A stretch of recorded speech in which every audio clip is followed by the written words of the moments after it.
Una complacencia es que el cambio se produce en el plano público, pero no en el privado. Realmente en el privado tenemos una conversión cuando el sujeto realiza un cambio en el plano privado y no se manifiesta en el plano público.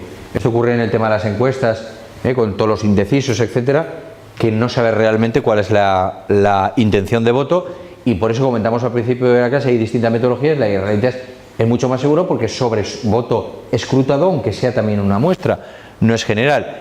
Independencia no se produce en cambio en ninguno de los dos planos. Hay una conformidad normativa, la necesidad de ser aceptado o aprobado por los otros está a la base de la conformidad normativa, y hay una conformidad informativa, la necesidad de estar en lo cierto, de no equivocarse, constituye la base de la conformidad informativa. Hay dos elementos que están aquí a la base muy importantes. Depende de las circunstancias la positividad o negatividad, pero es importante acordar con las normas sociales que regulan las actividades de las personas en la sociedad. Por ejemplo, hacer una fila para entrar a un cine o respetar la luz de un semáforo para avanzar, que es decir, hay cierto tipo de conformidad que es positiva, pero también hace que determinado tipo de decisiones sean especialmente negativas. Hay muchas más explicaciones y más ejemplos al efecto de la conformidad, pero como es un proceso relativamente sencillo, lo voy a dejar un poco aquí os los he puesto, os los he puesto. Voy a ir a un tema, a otro de los factores que es más complejo, mucho más complejo, y que recoge algunas de las cuestiones de la conformidad, que es el aludido pensamiento del grupo, el groupthink. El groupthink es un término acuñado por Irving Janis que describe el proceso por el cual un grupo puede tomar decisiones equivocadas y irracionales. En esta situación, cada miembro del grupo, de acuerdo, trata de conformar su opinión pensando en el consenso del grupo. En un sentido, podría parecer racional esa forma actual, pero el resultado deriva a una situación en la que el grupo de manera conjunta acuerda determinada acción que a título personal consideran desaconsejable. La definición original, fijaros, un modo de pensamiento que las personas adoptan cuando están profundamente involucradas en un grupo cohesionado. Y cuando los esfuerzos de los miembros por la unanimidad superan la motivación para valorar de forma realista cursos de acción alternativos. Es decir, el valor de la unidad sobre cualquier tipo de valor y la no discrepancia. Muy bien, tenéis ahí alguna definición mal, pero vamos a ver algunos ejemplos, ¿vale?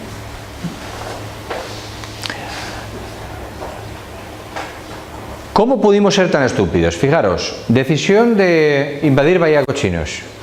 Sabéis que Robert Kennedy y John Fitzgerald Kennedy, dos tipos con un CI con un CI superior a la población en general que había, todos. De esta forma, en apariencia, no eran los Estados Unidos los que intentaron derrocar el régimen. El grupo invasor, fijaros, un grupo de exiliados cubanos, por si no conocéis el acontecimiento histórico, pero sabéis que no tuvo éxito porque Castro sigue allí. Decía, un grupo de exiliados cubanos financiados por la CIA intentaron invadir y tomar el poder en Cuba en 1962. De esta forma, en apariencia, no eran los Estados Unidos los que intentaron derrocar al régimen. El grupo invasor fue rápidamente reducido por el ejército cubano. Estados Unidos sufrió una lamentable humillación frente al resto del planeta, que contempló incrédulo la fallida operación tan estúpida e inapropiada. Paradójicamente, fijaros, me gusta mucho siempre este ejemplo, aunque ya sea un poco antiguo, porque después está la crisis de los misiles. Por cierto, que tenéis muchas películas tanto de un hecho histórico como él. Y la crisis de los misiles, los hermanos Kennedy pusieron los remedios adecuados para tomar la decisión adecuada, porque si no lo hubieran hecho, quizás en estos momentos podría haber saltado todo por los aires en plena Guerra Fría con la guerra nuclear. Bien, decía, porque John F. Kennedy, aparte de irse con muchas chicas y tal, también se dedicaba a gobernar, es decir, que hacía todo esto. Decía, el grupo invasor fue rápidamente reducido. Para ejemplo, el grupo que tomó la decisión estaba integrado por los mejores y más brillantes miembros del gobierno americano, ¿de acuerdo? El grupo no falló por ser individualmente incapaz o torpes. Lo que sucedió es que el grupo tal siguió un proceso de decisión, pobre e insuficiente, alcanzaron una solución errónea y consumieron la parte de su energía tratando de buscar el consenso del grupo por encima de todo. Ninguno reparó en que la invasión resulta frustrada fomentaría un acercamiento militante de Castro y el régimen soviético, como os he comentado, que ocurrió posteriormente. El otro ejemplo de pensamiento de grupo que habréis oído y habéis visto también alguna película, ¿no?, sobre el caso Watergate, también es un ejemplo claro de pensamiento de grupo. Todavía estar de acuerdo y existía la máxima de que todo se hacía por la seguridad nacional. No había otra forma de pensar. Cuando el cerrado círculo de Nixon se rompió y sus miembros fueron expuestos a opiniones contrarias a la realidad, empezó a imponerse. El desastre del Challenger. Ahora veremos las características que llevan a todo esto. Solamente os estoy poniendo ejemplos. Fijaros que la NASA había pero sí que hay algunas características. La NASA había cosechado 12 éxitos de lanzamiento previos. Existía entusiasmo por lanzar al primer civil al espacio. El proyecto debía generar una enorme expectación. La NASA necesitaba demostrar su eficacia para poder asegurarse la financiación del Congreso. Por cierto, que toda esta línea ha sido desmantelada. Y uno de los efectos fue precisamente este. Fue la primera piedra del desmantelamiento de determinado tipo de misiones, por lo que decíamos anteriormente. Mark Spencer y British Airways. Os he puesto varios ejemplos. El caso Corvair de General Motors. Bien, lo importante, que lo veréis como denominador común en todos ellos. Los factores explicativos del groupthink. La esencia del pensamiento grupal es la búsqueda de acuerdo por encima de todo y tiende a producirse en comités y grandes organizaciones.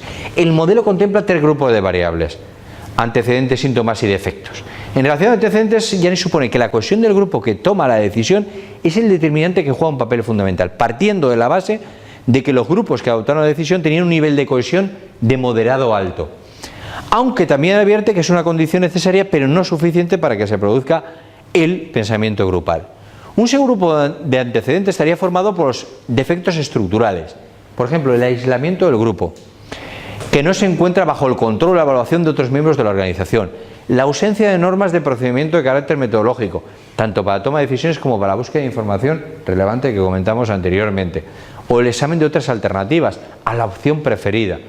O la revisión de las posibles consecuencias de esto. Fijaros cómo en ese proceso estamos ahondando en cada uno de los elementos que os he comentado anteriormente. La ausencia de una tradición de liderazgo imparcial, por lo que los líderes promueven su preferencia en la decisión sin más. Este fenómeno se ha conceptualizado como liderazgo promocional.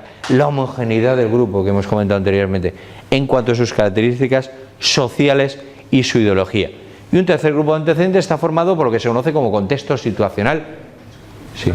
En el fondo todo esto, el efecto que produce nuestra toma de decisiones, sí, es que reduce el número de alternativas, ¿no? En el fondo todo esto que, sobre todo en la transparencia anterior, cuando el grupo tiene el mismo pensamiento y una alta cohesión, y lo que está promoviendo es que el grupo de alternativas sea muy reducido. Y más, es decir, en primer lugar, el tiempo que se utiliza en el proceso de toma de decisiones es menor.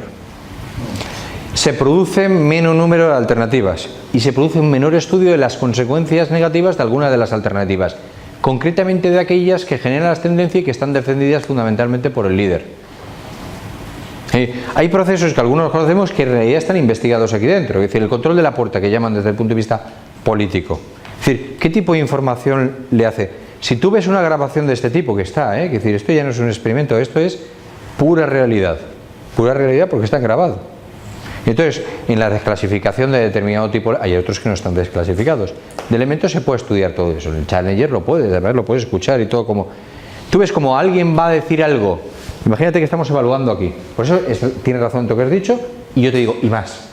Si tú estás, por ejemplo, aquí y de repente dices, hombre, una consecuencia negativa podría ser... Y enseguida alguien te... No, eso... Ya te está cortando solamente para que no acabes de intervenir lo que tienes que decir. Ya no estás aportando, no hay ningún cuestionamiento de nada. Y eso tiene que ver con el proceso del propio grupo, del líder y de los que protegen específicamente a ese líder. O sea que es lo que me has dicho y más todavía. Fíjate las características. Es decir, la ausencia de una tradición de liderazgo imparcial. Que decir, en realidad muchas veces uno cuando dirige una reunión en una toma de decisiones puede tener una postura, pero también tiene que tener una postura de tratar que todo el mundo... La homogeneidad del grupo en cuanto a sus características. Decía, el alto grado de estrés ocasionado por una amenaza también es un elemento importante. O la baja autoestima del grupo por los fracasos recientes de toma de decisiones. Pero fíjate estas de aquí. Importantísimas, síntomas propuestos por Janis. La visión de superioridad del grupo, que yo he comentado anteriormente. Por ejemplo, cerrazón mental y desprecio hacia otros grupos. Otro, las presiones para mantener una uniformidad dentro del grupo. Es en una forma de presión ejercida contra los disidentes para eliminar sus críticas, autocensura, no hablar en contra de la opinión mayoritaria por el miedo al ridículo, para que los integrantes del grupo no expresen sus dudas acerca del plan. La ilusión de unanimidad. En los grupos muchas veces se busca la ilusión de unanimidad. Aquí tenéis los factores más desarrollados, pero vamos a ver cómo algunas, muy rápidamente, porque ya sé que el tiempo se nos agota, vamos a ver algunas estrategias, ¿no? Por ejemplo, realmente Yanis, por ejemplo, propone los siguientes mecanismos cuyo objetivo es favorecer medidas de vigilancia que no generen efectos contraproducentes. Por ejemplo, asignar el rol de evaluador crítico a todos los miembros del grupo, dando prioridad a las objeciones que les suscitan las medidas a adoptar. La premisa fundamental aquí es quien ejerce el rol de líder sea capaz de aceptar las críticas. Que el líder en la jerarquía de la organización mantenga una postura imparcial. La tipología de estrategia. Mantener con una práctica rutinaria la creación de varios grupos de planteamiento de las medidas y de evaluación que se centren en la misma cuestión y que tengan líderes distintos. Fijaros, y podríamos desarrollarlo, aquí lo tenéis desarrollado, pero hay muchas técnicas, las tenéis recogidas muchas ahí. Por ejemplo, el abogado del diablo. ¿Sabéis? El abogado del diablo lo inventó la Iglesia. Sí, lo inventó la Iglesia para evitar demasiadas canonizaciones y demasiadas... Pero justamente cuando llegó Juan Pablo II se quitó el abogado del diablo. Desde entonces ha habido muchos más santos. ¿Entendéis lo que quiero decir? No, porque el abogado del diablo es un término... Pero el abogado del diablo en realidad es un elemento que se utiliza para eliminar el pensamiento de grupo. Por ejemplo, antes hablamos de escribir. Si me permitís, pues vead, se empieza a dar de tarde y sé que os ponía nerviosos. Pero, digo, el hecho de utilizar una técnica de Delphi y otro tipo de técnica donde uno a priori tiene que establecer cuál es su posicionamiento antes de que el grupo hable. Todo este tipo de estrategias son estrategias que van a contribuir a minimizar el efecto que hay de este tipo de procesos. ¿De acuerdo? La polarización grupal. El efecto de polarización, fijaros, ya acabamos enseguida. Que después un grupo hubiera debatido si abordar o no una inversión en un proyecto determinado, el grupo en conjunto era más proclive a asumir riesgo que de forma individual. Esto tiene que ver la polarización grupal con el riesgo. A ver, imaginaros que mi clase no os ha gustado y entonces aquí el compañero... No, vamos a dejarlo para el final. Aquí el compañero dice, bueno, pues vamos a hablar con Pedro Morillo y tal, porque a este tío tenemos que poner un negativo. Dices tú. Y tú dices, hombre, no, podríamos denunciarle al rector. Y este dice, hombre, ¿por qué no le pegamos una paliza? Que la cosa es más sencilla. Y este dice, hombre, yo sé dónde enterrarlo. Al final, ¿qué hacemos? Me matáis. ¿Está claro? ¿Por qué? Porque en realidad las posturas iniciales van a radicalizarse en los grupos y la asunción del riesgo va a ser mayor en los grupos por una dispersión de la propia responsabilidad de ese acto que comentábamos anteriormente. Por lo tanto, también determinado tipo de estrategias y determinado tipo de técnicas van a contribuir a ello. Fijaros, y algo que no se ha puesto a la otra vez, pero que lo comentaba al principio para recoger y finalizar esto. Mirad, si nosotros, cuando vamos a tomar una decisión, vamos a olvidarnos vamos a pensar que las reglas de mayoría, no de unanimidad. Si nosotros votamos cada una de las alternativas o votamos por la preferencia a cada una de las alternativas, el resultado puede ser radicalmente distinto. Hay muchas matrices diferentes de votación y de agregación de lo que son opiniones, muchas técnicas absolutamente distintas.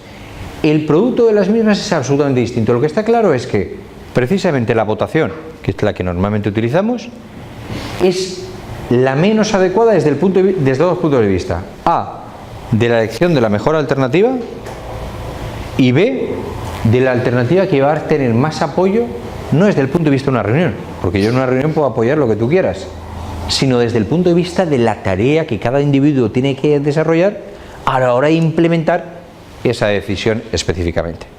Bien, aquí en estas zapatillas tenéis recogida algunas de esas técnicas y si alguien está interesado con mayor profundidad, porque por ejemplo, solamente con sumatorio de rangos, etcétera, etcétera, Hay muchas técnicas para lo que estoy explicando ahora que perfectamente pues ocupa 30 o 40 transparencias solamente lo que estoy contando, es decir, formas de agregar juicios.